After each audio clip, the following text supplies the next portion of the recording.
Alchemist. It is 10 songs, 35 minutes long.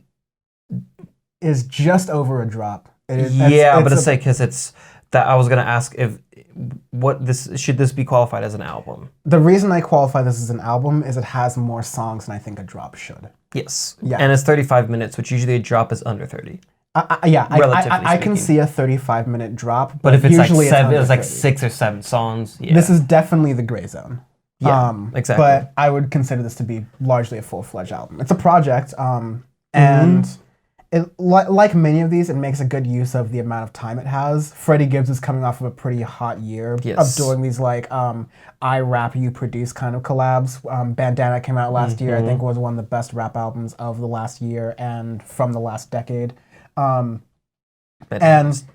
yeah, he's done these songs here and there. This is a lot more of like a laid-back, chill kind of album to reflect the Alchemist and his production. There's nothing that's really gonna be like a knockout banger like Goddamn or Flat Tummy Tea or the songs from the other album, Bandana. But you still have some pretty nice tracks here that make good use of old style hip-hop production, sampling, jazz, and because you have the Scotty Beam, you have the song with Rick Ross, and that's a really good track. I love it because a lot of these tracks, the opening parts have a little guitar in it, but the guitar isn't a cliche rap guitar. Yeah. Because like there's cliche rap flute, but they do try a little differently and put it into your old jazz standard, as one MF Doom likes to say. And I love that for the opening, like the opening 3 or 4 tracks has that jazz rap theme into it, and it's fantastic. Overall, as an album, real quick, this is one of my favorites I've listened to in a long time because it is extremely cohesive. It's telling a story from top to bottom, and each one has a tiny little interlude that goes into the next rap song. It goes into it, and every song, it feels like it's telling a story from top to bottom, and it's like that, a thing where like my favorite films do, where you feel like you're reading a book, you feel like you're listening to a book in that regard because you're picturing the story into your mind, you're picturing like where you're sitting down into it and getting through that album from top to bottom, and I think that's fantastic. Yes. It's very chill in that regard. It's again, like Dan said, there's no songs out of there's no back, there's nothing that's going to go out and go crazy into it, but I think in the world right now too, where a lot of rap is that way, a lot of other stuff because of how crazy trap is, you get a lot of that and it can be cliche. It's nice to have an album where it's a little bit more laid back, reflective. The lyricism on this is fantastic. And the features on it actually are very good too. I was gonna say there's one song that is that good mix of nice collaboration and good production is just a little bit below Scotty Beam, which is Frank Lucas. It's essentially like one note on the bass line and like a couple of other notes here and there with the drums, but it still sounds unique in a way that's a real skill to do with such a pared back song.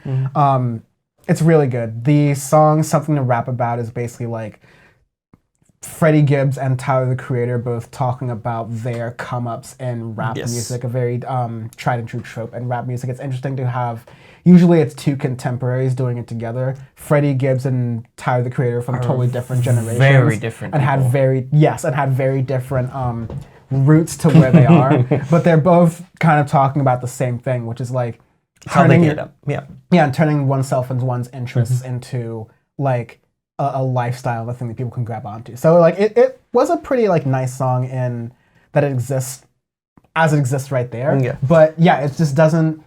I think this is telling a bit of a story, but I think Bandana told a more cohesive, bigger story. Oh, for sure. So like it's just like Bandana is bigger, better, and blacker Alfredo. Is stupid. No, Bandana, you get your veggie sausage with the Alfredo. This is just the Alfredo without sausage. Yes. But it's still good. I really like Baby Shit too, which comes right after Something to Rap About. Might be my favorite track on the album. It's good. Skinny Suge is hilarious.